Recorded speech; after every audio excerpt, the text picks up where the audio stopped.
Hello friends, welcome to SY academy. इस video में दोस्तों हम अर्बन सेटलमेंट्स के बारे में बात करेंगे। ये लास्ट चैप्टर है फंडामेंटल्स ऑफ ह्यूमन ज्योग्राफी का। एंड इस चैप्टर का नाम है ह्यूमन सेटलमेंट्स। तो रूरल सेटलमेंट्स ऑलरेडी पढ़ चुके हैं, अब ये अर्बन सेटलमेंट्स पढ़ेंगे। सो दोस्तों, सबसे पहले तो हमें ये समझना चाहिए कि अर्बन सेटलमेंट जो है बहुत ही रीसेंट फिनोमिना है अगर हम ह्यूमन हिस्ट्री को ट्रैक करें तो यही पहली लाइन में लिखा है, rapid urban growth is a recent phenomena.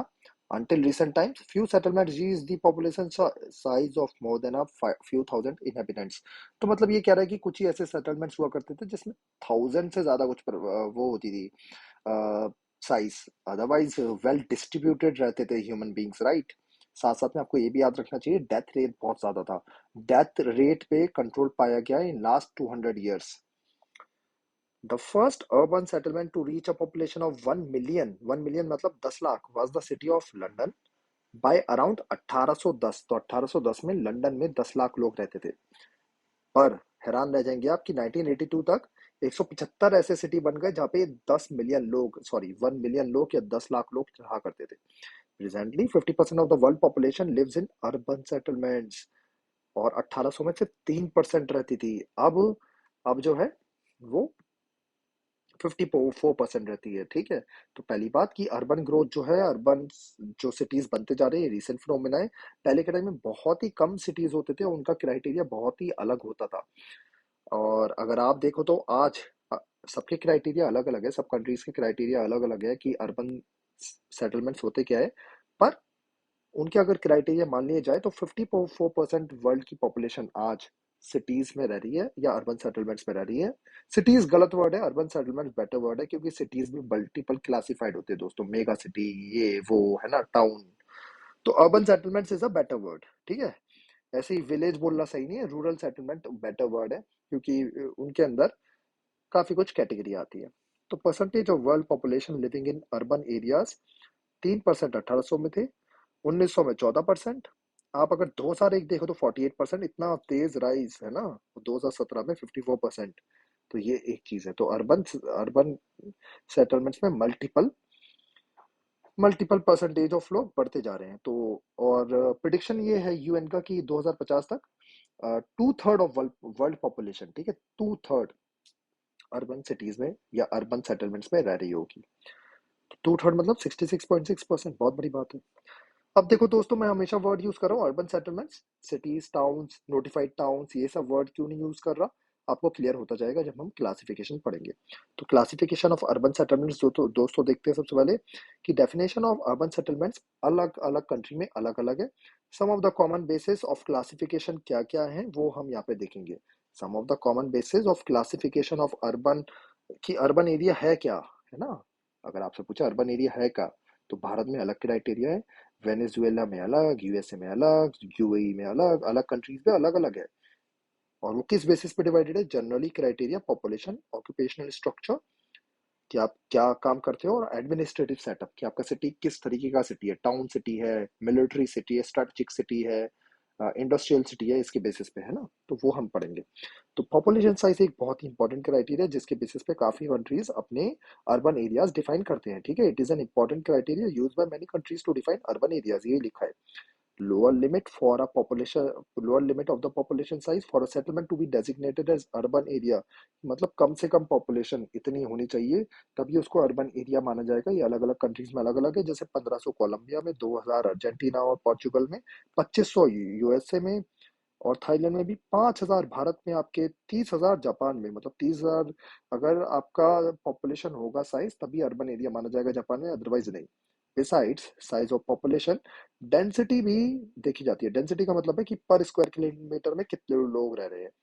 तो density of 400 per square kilometre and share of non agriculture workers are also taken into consideration in India. ये हम फर्स्ट जो मैंने बताया था, इस चैप्टर का फर्स्ट लेसन था, उसमें एक्सप्लेन करा था कि इंडिया में अर्बन एरियाज कैसे क्लासिफाइड किए जाते हैं। वो डेफिनेशन आपको याद होनी चाहिए।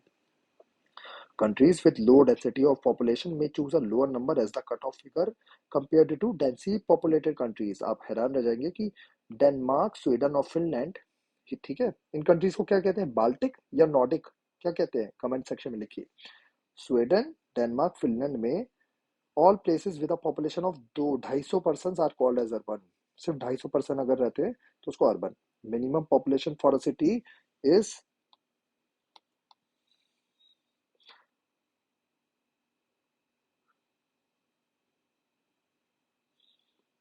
300 इन आइसलैंड, कनाडा और वेनेजुएला में 1,000 लोग हैं।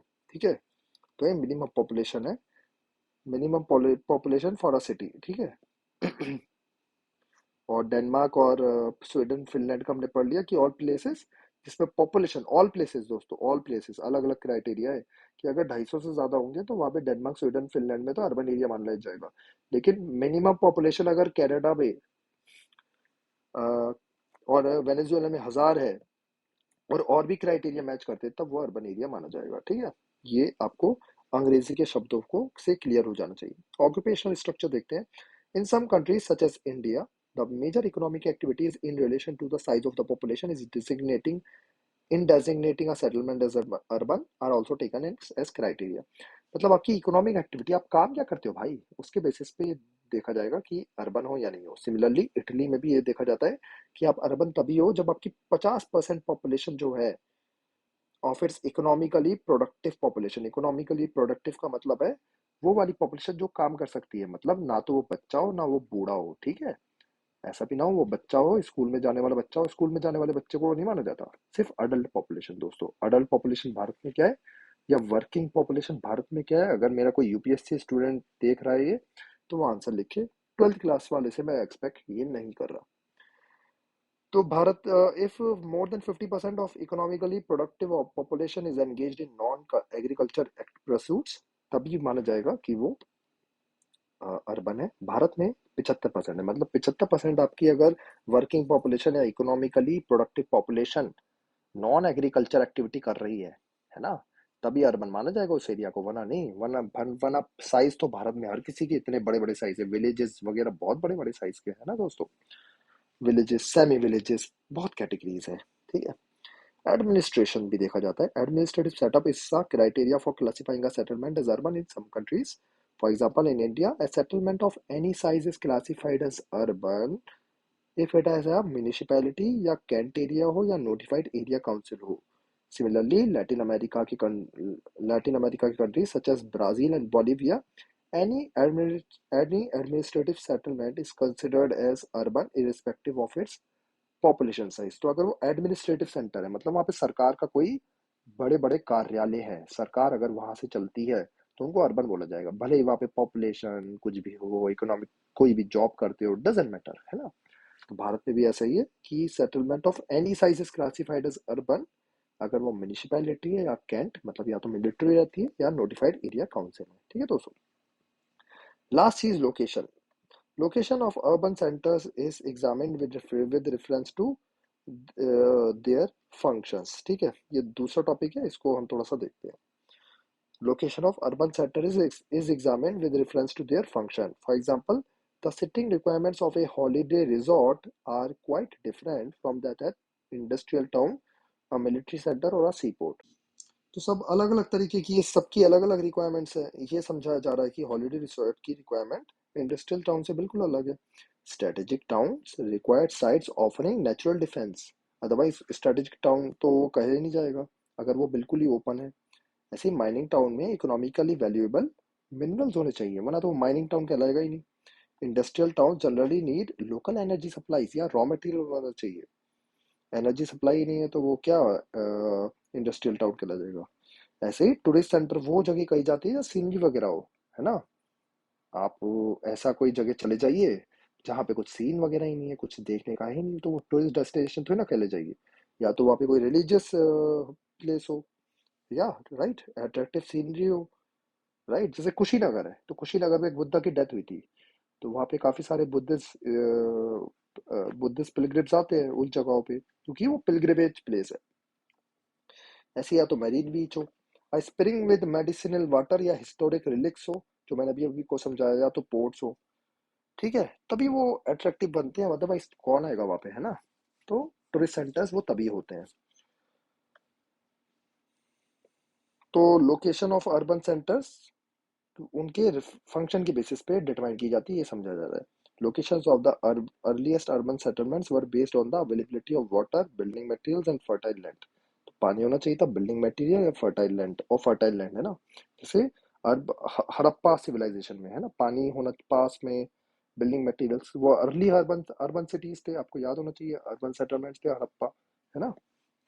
Today, while these considerations still remain valid, modern technology plays a significant role in locating urban settlements far away from the source of these materials. तो आज ऐसा नहीं माना जाता, पहले के ज़माने में दोस्तों बहुत ही इंपॉर्टेंट था कि पानी होना चाहिए, बिल्डिंग मटेरियल होना चाहिए, फर्टाइल लैंड होनी चाहिए। अगर ये सब नहीं होंगे तो आपका अर्बन एरिया वो नहीं कहलाएगा। लेकिन आज ये बात इंपॉर्टेंट नहीं है, क्योंकि पानी को आप पाइप से ले जा सकते हैं, बिल्डिंग मटेरियल अगेन ट्रांसपोर्ट किया जा सकता है, फर्टाइल लैंड की तो जरूरत ही नहीं। अब तो बल्कि उल्टा हो गया कि फर्टाइल लैंड है तो तो एग्रीकल्चर वाले लोग होंगे तो अर्बन सेटलमेंट वैसे ही नहीं कहलाया जाएगा।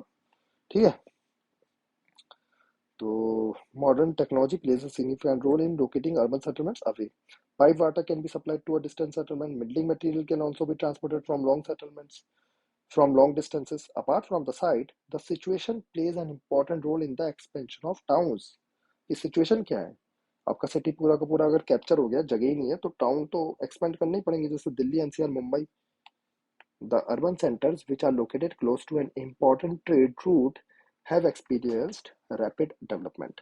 तो ट्रेड रूट अगर बढ़िया है दोस्तों, सिल्क रूट हो गया, या उत्तरापथ दक्षिणापथ हो गए एंशियंट टाइम में, नेशनल हाईवेज हो गए, अगर जहां जहां आज क्रॉस कर रहे हैं तो उनके डेवलपमेंट में बड़ा काम देते हैं। जैसे द्वारका एक्सप्रेसवे बन रहा है, तो गुड़गांव के काफी एरिया डेवलप हो रहे हैं, है ना।